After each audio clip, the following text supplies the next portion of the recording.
네, 창세기 25장 말씀을 가지고 가볍게 여긴 자의 최후, 가볍게 여긴 자의 최후라는 제목으로 할 말씀 증거하겠습니다. 창세기 26번째 시간입니다. 오늘 본문은 이삭과 리브가 사이에서 야곱과 에서가 태어나고 그 아이들이 장성해서 둘째인 야곱이 형 에서한테 팥죽으로 장자의 명분을 넘겨받은 그런 사건이죠. 사게된 사건입니다. 오늘 말씀을 통해서 우리에게 주신 메시지를 잘 듣고 깨닫는 은혜가 있기 바랍니다. 우리 1절 한번 읽겠습니다. 25장 1절 같이 읽자. 시작. 아브라함이 후처를 맞이하였으니 그의 이름은 구두라라. 여러분, 아브라함의 아내 사라가 죽은 후에 후처를 맞이했다. 그러니까 재혼했다라는 거죠. 그러니까 그두라라는 여자인데 2절에 나오는 것처럼 이 여자가 자식을 낳습니다. 뭐 시므란, 욕산, 무단, 뭐 이렇게 수바 뭐 이렇게 쭉 나오는데 기록된 자식만 6명이니까 연년생으로 나왔으면은 뭐 한 5년, 6년 동안 이렇게 매년 낳았겠죠. 3절과 4절에는 그 6명의 자녀가 낳은 손자들의 이름도 나오고 또 증손자 이름까지 이렇게 나옵니다. 7절에 보니까 아브라함이 죽은 나이가 나오죠. 175세에 죽게 됩니다. 7절에 보니까 아브라함의 향년이 175세라. 그러니까 이삭과 아브라함은 100살 차이가 나잖아요, 나이가. 그러니까 이삭이 75세 때 아브라함이 죽은 것입니다. 자, 그리고 12절부터 18절까지는 또 이삭의 이복형, 그러니까 이스마엘의 족보가 이렇게 나오게 되죠. 자식을 많이 낳았고 뭐 137세에 죽었다 이렇게 기록되어 있습니다. 그리고 오늘 우리가 읽은 본문으로 이렇게 이어지는데 20절에 나오는 것처럼 이삭이 40세에 리브가와 결혼을 하게 되죠. 이삭이 40세에 결혼을 했다. 그런데 이 가정에도 문제가 발생하게 됩니다. 21절인데 한번 같이 읽겠습니다. 21절 시작. 이삭이 그의 아내가 임신하지 못하므로 그를 위하여 여호와께 간구하매 여호와께서 그의 간구를 들으셨으므로 그의 아내 리브가가 임신하였더니. 여러분, 이삭의 아내 리브가는 심히 아리따운 여자였죠. 외모가 굉장히 출중한 여자였습니다. 그리고 인품과 성품이 참 좋은 사람이었죠. 낙타 10마리에게 물을 떠다 줄 정도로 강단 있고 멘탈이 강하고 그런 여자였는데 리브가한테 이 사람에게도 이런 인생에게도 어려움이 있었다라는 거죠. 그러니까 임신을 못하는 문제가 있었던 거죠. 여러분, 당시 여자로서는 가장 중요한 역할을 하지 못했던 그런 문제였습니다. 또 자식이 많은 것이 그 집안의 복의 척도였거든요. 힘이었고 지금 여러분, 우리 이 시대를 사는 여러분한테는 이해가 안 되겠죠. 뭐 애 못 낳는 거 그게 뭐 대수냐. 뭐 결혼도 한 해 만에 그러고 결혼을 해도 애를 낳네 안 낳네 이런 세상인데. 그러니까 딩크족이라고 하죠. 딩크족. 더블 인컴 노 키즈. 그러니까 남편과 아내가 같이 맞벌이하면서 아이를 낳지 않는 그걸 이제 딩크족이라고 하잖아요. 결혼해도 애를 안 낳아. 그러니까 못 낳는 게 아니고 안 낳는 거죠. 싱크족도 있는데 싱글 인컴 노 키즈. 그러니까 남편이나 아내 둘 중에 한 사람이 벌고 자녀는 없는 가족, 이게 가구, 이게 싱크족이죠. 딩패족이라고 하십니까? 딩패족. 맞벌이하면서 이제 딩크족인데 맞벌이하는 딩크족인데 자녀 대신에 애를 낳지 않고 반려동물을 대신해서 키우는 그런 집. 이게 딩크족, 저희 딩패족이거든요. 그러니까 이런 문화에 우리가 살고 있으니까 아기가 생기면 뭐 생기는 거고 아니면 아닌 거지. 뭐 그냥 살면 되는 거 아니냐. 뭐 애가 없으면 개나 고양이 키우고 그 당시에 뭐 개, 고양이 뭐 별로 없다 그러면 뭐 소나 양이나 키우면 되는 거지. 이렇게 생각할 수 있는데 그 당시 문화에서는 이런 단순한 문제가 아니었다라는 거예요. 여러분, 우리도 한번 생각해 보세요. 우리나라 조선시대 뭐 칠거지약이라는 거 있었잖아요. 남편이 아내를 내쫓을 수 있는 이혼 사유 7가지. 이게 칠거지약인데 칠거지약이 뭔지 아십니까? 뭐 간단하게 설명해 드리면 1번이 불순 부모, 그러니까 시부모한테 순종을 하지 않는 거. 이것도 이혼 사유였고, 무장, 그러니까 자식을 낳지 못하는 거, 대를 잇지 못하는 거, 이혼 사유였다. 3번 음행, 음란하고 부정한 행실. 4번 투기, 질투가 심한 거. 질투 심한 여자도 이혼의 대상이었다는 거죠. 악질, 나쁜 병이 있거나, 구설, 말이 많아 집안에 화목을 해치. 말이 많은 여자도 내쫓기는 이유가 됐다. 도절, 도둑질을 함. 이랬다는 거예요.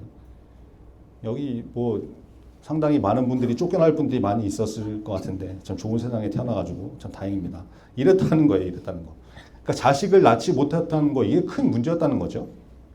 우리나라 문화에서도 이런 일이 있었는데 예전에 그 고대 시대에 어땠겠어요. 그러니까 다시 돌아가서 리브가한테 이런 어려움이 있었다는 거, 인생에 문제가 있었다. 굉장히 큰 문제였다는 것입니다. 리브가한테도 이런 문제가 있었다. 이걸 통해서 우리가 뭘 할 수 있냐? 문제 있는 인생은, 문제 없는 인생은 없다라는 거죠. 누구나 다 자기 힘으로 풀리지 않는 그런 문제, 어려움, 인생에 해결되지 않는 거 만나게 된다라는 거예요. 그게 이삭과 리브가일지라도 예외가 없는 거죠. 예외가. 그런데 그 문제를 어떻게 풀어가느냐? 이게 중요한 거 아니겠습니까? 이삭이 어떻게 하죠? 21절에 다시 보면 이삭이 그의 아내가 임신하지 못함으로 그를 위하여 여호와께 간구하매 여호와께서 그의 간구를 들으셨으므로 그의 아내 리브가가 임신하였더니 이삭이 간구하는 기도로 하나님께 이 문제를 맡겼다라는 것이죠. 기도했다. 인생의 문제를 만났을 때 기도했다. 그런데 여러분 이게 21절 한 절에 간단하게 이렇게 나오기 때문에 우리가 별거 아닌 걸로 생각하고 그냥 훅 넘어갈 수 있는데 한번 여러분 곰곰이 생각해 보셔야 됩니다. 이삭이 이 아이 낳는 문제 때문에 기도를 얼마 동안 했을까요? 얼마 동안. 정확한 기간은 알 수 없지만 한번 유추를 해보자고요. 여러분 이삭이 리브가하고 결혼한 나이가 몇 살이라고 했죠? 오늘 우리가 다 본문을 읽었는데 40세에 결혼했다고 했잖아요. 40세. 그리고 기도하고 쌍둥이 아들을 낳은 때가 이삭이 몇 살입니까? 오늘 본문 26절에 나오는데 리브가가 그들을 낳을 때 이삭이 몇 살? 60세였더라. 60세. 결혼하고 20년 만에 자식을 낳은 거죠. 여러분 보세요. 창세기 25장 앞부분에 무슨 스토리가 쭉 나옵니까? 무슨 얘기들이 나와요? 아브라함이 후처를 얻어서 자식 낳은 얘기들 나오죠. 그리고 또 이복형 이스마엘이 자식 낳은 얘기들 앞에 쭉 나오잖아요. 이삭의 입장에서 한번 생각을 해보시라고. 결혼하고 20년 동안 얼마나 속이 뒤집어졌겠어요? 얼마나. 아니 아빠, 그러니까 100살 차이는 아빠도 재혼해서 아이를 낳는데 나는 40이 넘었는데 지금 이복 동생, 아빠가 낳은 이복 동생이 아장아장 걸어다녀. 걔네가 또 커가지고 이복 동생들이 자식을 낳고 있는 그런 판국인데 이복형 이스마엘도 막 자식을 많이 낳았다고 소문이 나는데 난 뭔가 내 인생은 이게 뭐냐. 이삭이 얼마나 마음이 어려웠겠냐 말이죠. 그 마음을 가지고 어떻게 한 거예요? 하나님께 기도한 것이죠. 기도. 얼마 동안 기도했을까요?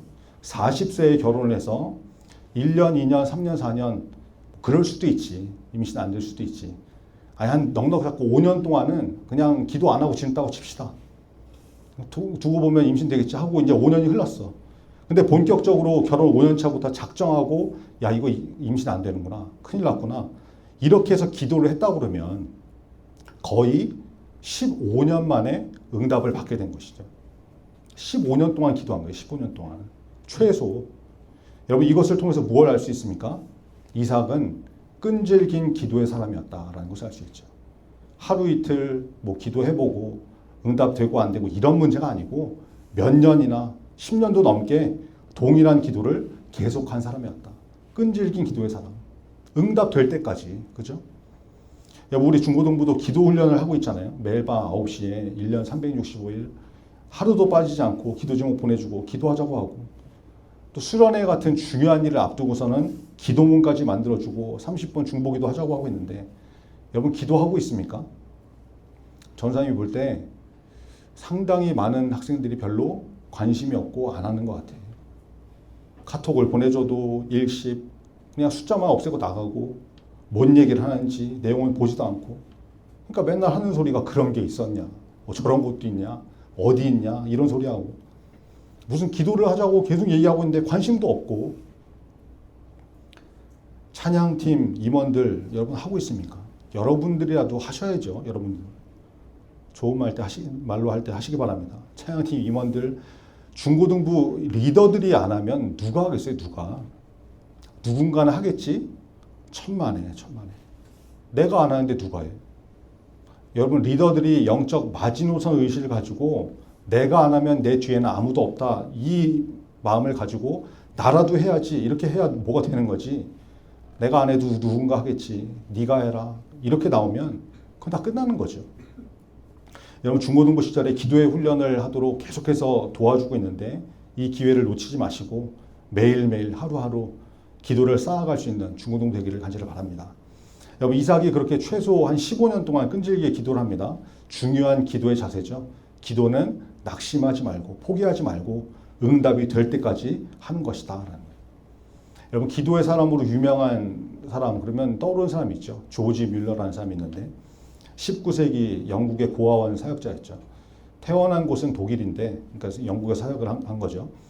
조지 뮬러는 뭘로 유명합니까? 평생 5만 번 이상 기도 응답을 받은 것으로 유명한 대표적인 기도의 사람이죠. 이 5만 번이라는 숫자가 도대체 얼마나 정도 되는 건지 가늠이 잘 안 돼갖고 계산을 좀 해보니까 이분이 92세까지 살았거든요. 92세. 근데 5만 번을 92년으로 이렇게 나누면 543회 정도 되거든요. 그러니까 태어나자마자 갓난아기 때부터 기도 생활을 시작해갖고 평생 92년 동안 5만 번의 기도 응답을 받았다고 그러면 1년에 응답받은 기도가 543회라는 거예요. 1년이 여러분 365일이니까 하루에 1.5회 정도 응답을 받아야 나올 수 있는 숫자죠. 매일 평생. 근데 그건 갓난아기 때부터 계산했을 때 얘기니까 이게 좀 말이 안 되고 조지 뮬러가 예수님을 믿고 회심한 때가 신앙생활 시작했을 때가 한 20세 정도 됐다고 그러니까 실제로 기도한 인생은 뭐 평생 중에 72년이라고 봐야 되겠죠. 72년. 그러니까 5만 번 나누기 72년 하면 1.9가 나와요. 1.9. 하루에 2번 정도 응답을 받아야 나오는 횟수가 5만 번 이상이다. 72년 동안 매일 하루 2번 응답을 받아야 5만 번. 이게 정말 어마어마한 숫자 아닙니까? 굉장한 기도의 사람이죠. 근데 이런 조지 밀러조차도 응답 받기까지 50년도 넘게 걸린 기도가 있었다고 그래요. 어떤 기도냐면 어린 시절부터 함께 했던 친구 5명이 있었는데 그 친구들이 예수님을 믿게 달라고 기도를 한 거죠. 1844년부터 예수님 믿고 구원받게 달라고 매일 기도를 했다는 거예요.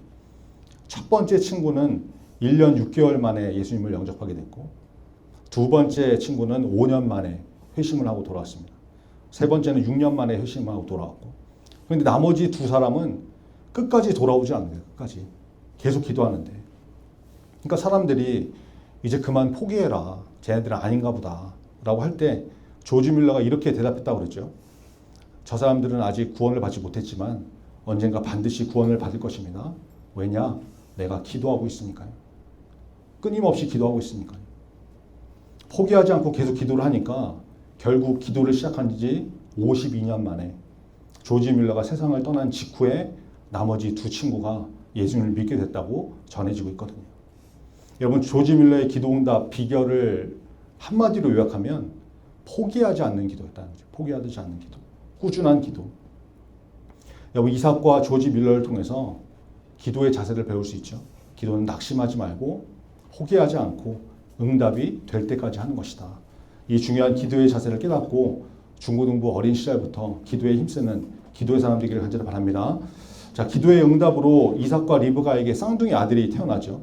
에서와 야곱인데 27절과 28절 같이 읽겠습니다. 27절, 28절 시작. 그 아이들이 장성함에 에서는 익숙한 사냥꾼이었으므로 들 사람이 되고 야곱은 조용한 사람이었으므로 장막에 거주하니 이삭은 에서가 사냥한 고기를 좋아하므로 그를 사랑하고 리브가는 야곱을 사랑하였더라. 첫째가 에서이고 둘째가 야곱인데 둘은 쌍둥이였다는 거죠. 얘네가 다 커서 이제 장성을 했습니다. 다 이제 컸는데 에서는 굉장히 남자다운 사람이었죠. 테토남이어가지고 들에서 막 뛰어다니는 사냥꾼이 됐고 야곱은 애견남, 집돌이였죠. 집돌이. 이제 아빠 이삭은 남자다운 에서를 사랑하고 걔가 이제 사냥해온 고기 막 이런 거 엄청 좋아하고 그래서 에서를 사랑했고 엄마 리브가는 조용한 야곱을 사랑했다는 거예요. 집에서 자기 도와주고 말벗 해주고 이런 야곱을 사랑했다는 거죠. 그러니까 집이 이제 둘로 나뉘게 된 거예요. 패가 갈린 거죠. 그러던 어느 날 에서가 이제 들에 나가서 이제 열심히 사냥을 하다 돌아왔는데 이제 돌아올 때 엄청 지친 거죠. 힘이 빠진 거죠. 그런데 마침 야곱이 주방에서 죽을 쓰고 있었던 거예요. 붉은 죽, 팥죽을 만들고 있으니까 에서가 딱 들어와서 냄새 맡아보더니 야, 나 배고파 죽겠다. 팥죽 좀 줘라. 빨리 막 이러는 거죠. 그러니까 야곱이 뭐라고 하는 겁니까? 31절에 보니까 야곱이 이르되 형의 장자의 명분을 오늘 내게 팔라. 형 알았어. 팥죽 줄게. 대신에 형이 가진 장자의 명분하고 바꾸자. 이렇게 얘기했다는 거죠. 여러분 장자의 명분, 장자권이라는 거는 당시 고대 이스라엘 고대 근동에서 굉장히 큰 권리였거든요. 맏아들 장자한테 주어지는 특권과 지위를 말하는 건데 한 네 가지 정도로 이렇게 설명할 수 있습니다. 첫 번째는 재산 상속에 우위가 있었다라는 거예요. 그러니까 장자는 다른 형제보다 두 몫의 유산을 받게 됩니다. 그러니까 예를 들어서 아들이 세 명이면 원래는 공평하게 하면 어떻게 돼요? 아빠의 재산을 3등분해서 나눠 가지면 되는 거잖아요. 근데 아들이 셋인데 이 재산을 4등분을 해. 4등분. 그래서 장자 첫째가 두 사람 몫을 가져가고 나머지 아들들 두 번째, 세 번째가 나머지 재산들을 하나씩 받는 거죠. 그러니까 예를 들어서 유산이 10억이다. 그러면 4등분 하면 2억 5천씩이잖아요. 그러면 장자가 얼마? 두 몫이니까 5억을 가져가는 거고 둘째, 셋째, 2번, 3번이 2억 5천씩 나눠간다. 이렇게 되는 거죠. 이해가 되시죠? 두 몫을 갖는다. 두 번째, 가문의 통솔권을 갖게 됩니다. 가문의 수장이 돼서 아버지가 돌아가신 다음에 수장이 돼서 온 가족을 대표하고 다스리는 그런 권한을 갖게 되고 세 번째, 영적 지위의 계승이죠. 이 아브라함의 가정에서는 뭐가 이어지는 거예요? 이삭, 야곱, 영적 계보로 이어서 예수님까지 이어지는 특권이 있었잖아요. 이 영적인 지위를 받을 수 있는 권리였고 네 번째, 아버지의 축복권인데 임종을 앞둔 아버지로부터 장자가 가장 중요한 축복을 받는 우선순위의 위치에 있는 거거든요. 그러니까 이게 보통 권한이 아닌 거죠. 이게 장자권이라는 거예요. 근데 그거를 팥죽 한 그릇하고 바꾸자. 팥죽 줄 테니 나한테 팔아라. 지금 야곱이 에서한테 이 소리를 하고 있는 거예요. 그러면 이런 정신 나간 딜을 하면 에서는 뭐라고 반응을 해야 되는 겁니까? 야, 이 밑된 놈아, 뭐 이런 팥죽 따위하고 감히 장자권을 바꾸자고 하냐? 너 뇌가 있냐 없냐? 개념이 있네 없네? 너 요즘 피아노 배우냐? 도레미 미친놈 뭐 이러면서 막 화를 내고 팥죽 막 뒤집었고 막 나가야 되는데 에서가 지금 뭐라고 그러는 거예요? 32절인데 같이 읽겠습니다. 32절 시작. 에서가 이르되 내가 죽게 되었으니 이 장자의 명분이 내게 무엇이 유익하리요? 배고파 죽겠는데 장자의 명분이 이게 무슨 유익이 있냐? 이게 뭔 상관이냐 지금? 콜, 딜 이러고 나갔다는 거죠. 여러분 사람이 밥 한 끼 안 먹는다고 죽나요? 허기 좀 진다고 사람이 죽습니까? 죽는다고 그러겠지. 그러니까 쉬는 시간에 매점 뛰어가고 점심시간에 밥 먹으러 뛰어가고 그러겠지만 안 죽어요. 안 죽어. 한 끼 굶어도. 이 에서가 얼마나 가벼운 인간인지 생각이 없는 인간인지 장자의 축복을 얼마나 가볍게 여겼는지 보여주는 장면이죠.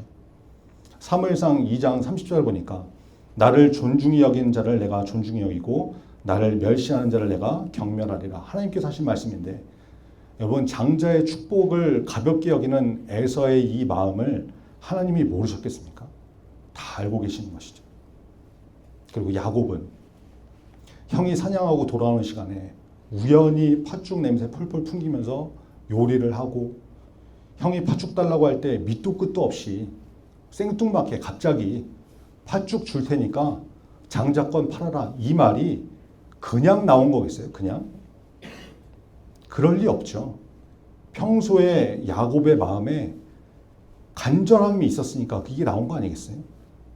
야곱의 마음에는 맨날 내가 장자였어야 되는데 내가 먼저 태어났어야 되는데 쌍둥이 동갑인데 몇 분 차이로 이게 웬 억울이냐. 세상 억울. 그러니까 태어날 때부터 그 아기가 엄마 뱃속에 나올 때 형 발 뒤꿈치를 잡고 나왔다고 그러잖아요. 태어날 때부터 평생 저 축복 내가 받았어야 되는데 어떻게든 받고 싶다. 이 마음으로 살고 있었으니까 팥죽 한 그릇 딜을 할 때 그 조건이 조건 반사적으로 튀어나온 거거든요. 야곱의 이 마음을 하나님이 모르셨겠냐고. 다 알고 계시는 거죠. 그러니까 오늘 본문 23절에 하나님께서 뭐라고 하시는 거예요? 야곱과 에서가 태어나기도 전에 뱃속에서 서로 싸우고 난리를 치니까 리브가 하나님께 어떻게 해야 됩니까? 기도하면서 물어보니까 하나님께서 하신 말씀이 나오죠. 23절인데 같이 한번 읽겠습니다. 23절 시작. 여호와께서 그에게 이르시되 두 국민이 내 태중에 있구나. 두 민족이 내 복중에서부터 나누이리라. 이 민족이 저 족속보다 강하겠고 큰 자가 어린 자를 섬기리라 하셨다. 야곱과 에서를 아시는 하나님이 전지하신 하나님께서 큰 자, 형 에서가 어린 자, 동생 야곱을 섬기게 될 것이다. 이미 아시고 하신 말씀이죠. 여러분, 하나님께서 태어나기도 전에 미리 말씀하셨으니까 야곱이 그냥 기다렸다 그러면 하나님의 방법으로 그 복을 주시지 않았겠습니까? 야곱의 이 행동, 형 에서한테 팥죽 한 그릇으로 사기치듯이 장자권을 쟁취한 것에 대해서 정당하다고 말하는 것이 아니에요. 이 일로 인해서 앞으로 우리가 보게 되겠지만 야곱도 굉장한 대가를 치르게 되거든요. 그러나 중요한 것은 하나님의 복을 귀하게 여기고 알아본 야곱의 이 마음, 이거 우리가 중요하게 봐야 되지 않을까요? 야곱이 이 기회를 놓치지 않습니다. 33절에 보니까 야곱이 이르되 오늘 내게 맹세하라. 에사가 맹세하고 장자의 명분을 야곱에게 판지라. 팥죽을 주기도 전에 장자권 팔겠다고 맹세부터 해라. 장자권을 받는 것이죠. 여러분, 성경이 이 장면을 뭐라고 하십니까? 마지막 34절인데 같이 읽겠습니다. 34절 시작. 야곱이 떡과 팥죽을 에서에게 주매 에서가 먹으며 마시고 일어나 갔으니 에서가 장자의 명분을 가볍게 여김이었더라. 야곱이 떡과 팥죽을 주죠. 서비스로 떡까지 이렇게 얹어주면서 에서는 맛있게 먹고 마시고 나갑니다. 성경이 에서의 마음 중심을 고발하시는데 뭐라고 하시는 거예요? 에서가 장자의 명분을 가볍게 여김이었더라. 가볍게 여겼다. 하나님의 특권, 장자의 명분, 축복, 그것을 가볍게 여겼다는 거예요. 히브리서 12장 16절에 보니까 음행하는 자와 혹 한 그릇 음식을 위하여 장자의 명분을 판 에서와 같이 망령된 자가 없도록 살피라. 여러분, 성경이 에서를 망령된 자라고 설명하고 있습니다. 망령된 자, 거룩하고 귀한 것, 장자권, 언약의 축복, 이것을 하찮게 여기고 경솔하게 내다버린 망령된 사람이라는 거죠. 하나님의 복을 가볍게 여긴 자가 이렇게 되는 것이다. 하나님의 축복을 빼앗기게 되고 약속의 계보에서도 밀려나는 이런 허망한 삶을 살 수밖에 없게 되는 것이죠. 여러분, 성경은 우리에게 하나님의 복을 받는 사람이 어떤 사람인지, 하나님의 복을 빼앗기는 인생은 어떤 인생인지 말씀하고 있습니다. 우리 마음의 중심을 보시는 하나님 앞에서 이삭처럼 끈질기게 기도하는 기도의 사람, 그리고 야곱처럼 하나님의 복을 늘 사모하고 원하는 사람이 되어서 남에게 빼앗기는 삶을 살지 말고 하나님의 복을 받아 누리는 이번 한 주 저와 여러분 되기를 간절히 바랍니다. 오늘 찬양하고 기도하겠습니다. 오늘 말씀 기억하시면서 여러분 이렇게 좀 기도했으면 좋겠네요. 낙심하지 않고 응답될 때까지 기도하는 기도의 사람이 되게 하여 주옵소서. 이삭이 15년 이상, 조지 뮬러가 50년 이상 포기하지 않고 기도했던 것처럼 여러분, 응답이 더뎌 보이더라도 낙심하지 말고 매일 기도의 자리를 지키는 그런 끈질긴 기도의 사람이 되게 달라고 기도하시고, 하나님의 복을 귀하게 여기는 마음을 달라고, 에서처럼 작은 욕구 때문에 하나님이 주신 거룩한 것, 복을 놓쳐버리는, 가볍게 여기는 그런 인생이 되지 않게 하나님의 복, 영원한 가치를 알아보고 사모하는 분별력을 우리에게 달라고 기도하시고, 여러분, 특별히 우리가 수련을 위해서 중보 기도를 하고 있는데 내가 아니면 안 된다, 영적 마지노선의 자세를 가지고 함께 기도하는 중고등부가 되게 해달라고, 기도를 미루지 않고 내가 하는 기도의 삶이 되게 해달라고 우리 간절한 마음으로 찬양하고 같이 기도하겠습니다. 괴로울 때 주님의 얼굴 보라. 괴로울 때 주님의 얼굴 보라. 평화의 주님 바라보아라.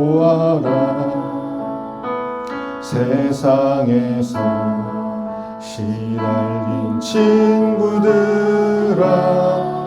위로의 주님 바라보아. 눈을 들어 주를 보라. 눈을 들어 주를 보라. 내 모든 염려 주께 맡겨라. 슬플 때 주님의 얼굴 보라. 사랑의 주님 안식 주 힘이 없고 내 마음 연약할 때 내 마음 연약할 때 능력의 주님 바라보 주의 이름 부르는 모든 자는 주의 이름 부르는 모든 자는 힘 주시고 늘 지켜 눈을 들어 주를 보라 눈을 들어 주를 보라 내 모든 영역 주께 맡겨라 슬플 때에 주님의 사랑의 주 다시 찬양합니다. 힘이 없고 내 마음 연약할 때 힘이 없고 내 마음 연약할 자리에서 일어서겠습니다. 주님 바라보아 주의 이름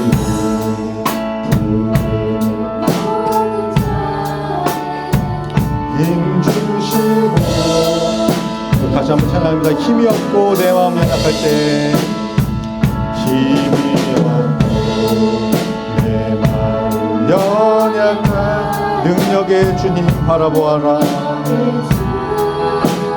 바라보아 주의 이름 부르는 모든 자는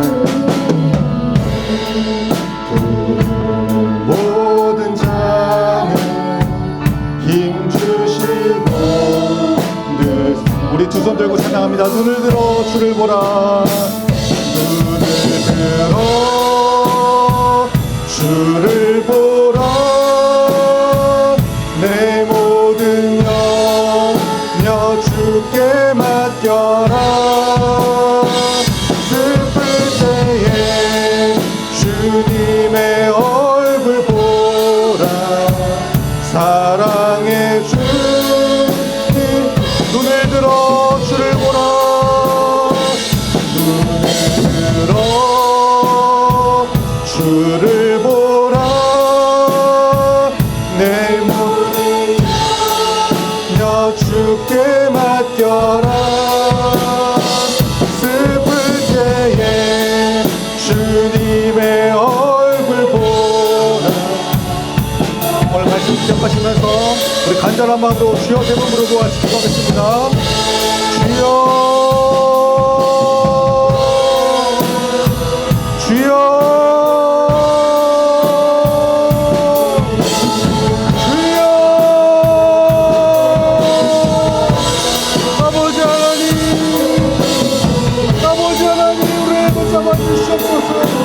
아버지 하나님 끊임없이 기도하는 힘들게 기도하는 사람들 하나님 우리를 붙잡아 주시옵소서 주여 내게 풀어주시옵소서 낙심하지 않고 기도하게 하시고 하나님의 응답을 바라보며 아버지의 기도에 아버지 힘쓰는 우리 믿음의 사람들 될 수 있도록 하나님 은혜를 베풀어 주시옵소서 하나님의 복을 귀하게 오는 마음으로 사주시옵소서 문제 없이 하나님 하나님의 복을 구합니다.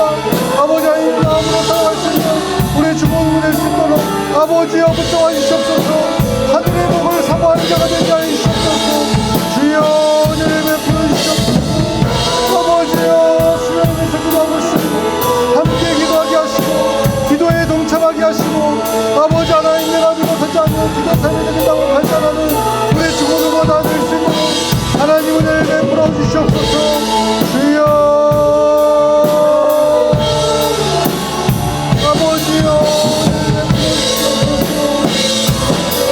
눈을 들어 주를 보라 눈을 들어 주를 보라 내 모든 영역 주께 맡겨라 슬플 때에 주님의